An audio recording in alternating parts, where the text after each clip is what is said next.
Hey up guys, in today's lesson I'm going to show you a cool way to be able to play 7th chords in shell voicings up the neck. Now, what the heck does that mean? I'm going to show you the theory behind it and where this comes from. So, these are all going to be shell chords with their root note on the A string. The most common shell chords that we generally come across are shell chords with a root note on the E string. It seems to be very, very common, but this is a little bit of a different way of seeing these. I'm going to do this in the good old key of C major. We're going to have a C major 7 chord, D minor 7, E minor 7, F major 7, G7, A minor 7, and we're going to have a B minor 7 flat 5. Now, I know these all sound a little bit expensive, but don't worry about that, guys. I just want you to focus in on the sound. What I'm going to do is show you a really cool way that you can integrate these into your 5-box patterns of your pentatonic that lives alongside this. So, look, this is going to be chord 3, chord 4, chord 5, chord 6, chord 7, which is going to be half diminished. So these are all going to be having their root note on the A string. For this to be a C major 7 and it to be a shell chord, we've got to get rid of some of the fluff that comes with this shape. So really, this shape is just going to exist on the A string, the D string, and the G string. We can actually have an extra note on the E string if we want, but that's going to turn it into a different kind of inversion.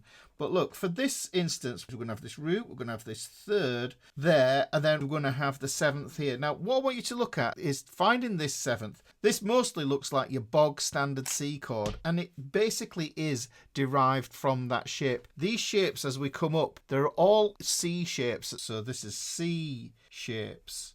You'll come across these all the time when you're playing dominant chords, but these are lesser known voicings. If you think about this, if we go root, the octave is there, so that would be 8, and the 7th would be here for the major 7. So this is all we're doing. Notice there is no 5th in here. And this is what I was saying about we can add an extra note, and I'm going to put that in this diagram here on the E string, that we could have the 5th here, but I'm going to put it in brackets. You can play that if you want, but you don't have to. You can just play these 3 notes here and that will do the job. Because we're doing this in C major, I'm going to put the position there. That's the 3rd fret there, guys. The next chord that we need is this D minor. Now, if we're coming off this idea here, all we're doing really is we're jiggling these around. We're keeping the root static. So let's put that root in that position there. And because this would be on the A string and this is going to be the D minor chord, let me just put these names of these chords on here as well. So C major 7, this is going to be D minor 7. What we could do is we could take that 3rd, flatten it 1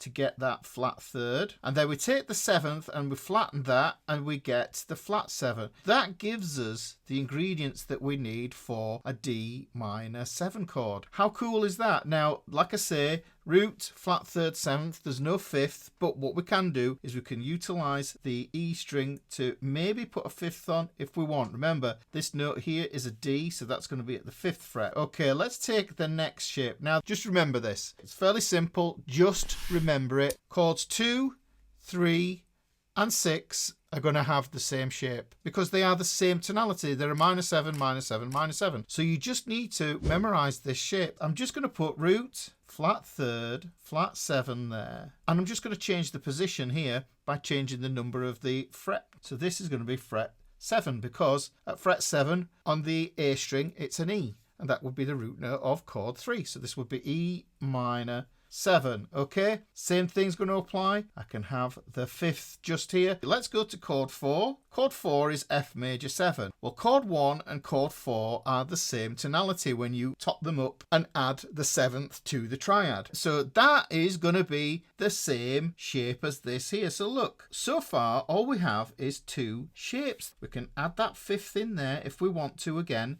but the position is different because the root note here is an F. The chord is F major 7. And that means that this is going to be at the 8th fret. So that's the 8th fret running along there. Okay, now here is where it gets different. The G7, it has a different shape to all the others, and that's because it's the dominant. This is the shape that you may be most familiar with. But the root note for this is going to be on the A string as well. So let's put the root note there. Then what happens is we get this major third. And then what we're going to do is we have to put a flat 7 on it. And that's where the tension comes from in this chord. Then, yes, yet again, we could have that 5th there. Like I say, you may have seen this chord extended with maybe the 9th on here, a sharp 9 here becoming the Hendrix chord, a flat 9 here becoming that jazzy diminished sound. This chord might look very familiar to you, especially if you play blues, but when you hear these in context and you run up them, then it's going to give you a slightly different feeling because there's no 5th in there. If we include the 5th, then that pads out the sound. The next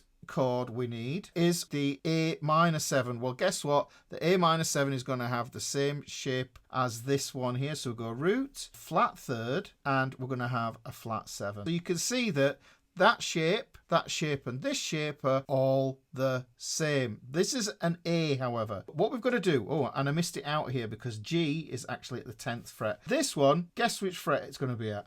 Well, if this is an A, if you think about it, if you played the open A string, that's an A, then the next time you encounter it is here at the double dots just there. So this would be fret 12. Yes, you've guessed it, we could have an additional 5th on there, guys. Now don't worry about memorizing this because there will be a link in this video description for you to click on. You can get the free download for this and you can print it off and then you can follow along with the lesson. Let's do this A minor 7 here. So we've got A minor 7 there. We have one chord left. This is this B minor 7 flat 5. See, if I got rid of the flat 5 business there, you can see essentially at its core it's a minor 7 shape. So let's add that to this here.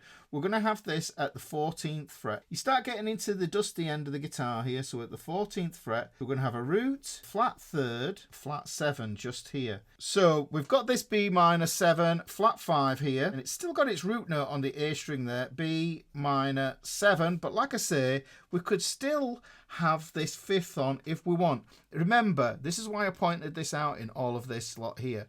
5th, 5th, 5th, 5th, 5th, 5th. But here, because of the spelling of this chord, we have to modify that 5th. So instead of it being here, it would be back 1 here. And that would be where the flat 5 would live if you wanted to play that and get that half diminished sound out. That would be how you would play the chord 7. The next thing I need to do is show you how these move up the guitar.